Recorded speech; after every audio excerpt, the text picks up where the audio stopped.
பருவக்காற்று காடுகள் எவ்வாறு அழைக்கப்படுகின்றன? இலையுதிர் காடுகள் இமயமலையில் 2400 மீட்டர் உயரத்திற்கு மேல் காணப்படும் காடுகள். அல்பைன் காடுகள் ஆண்டு மழைப்பொழிவு 200 சென்டிமீட்டருக்கும் அதிகமாக உள்ள காடுகள்.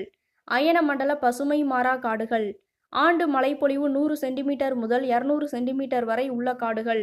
அயனமண்டல இலையுதிர் காடுகள் நறுமண திரவியங்கள், வார்னிஷ், சந்தன எண்ணெய் மற்றும் வாசன திரவியங்களை அளிப்பவை.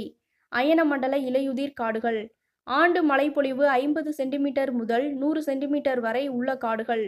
அயனமண்டல வறண்ட காடுகள் 50 சென்டிமீட்டருக்கும் குறைவாக மழை பெறும் காடுகள்.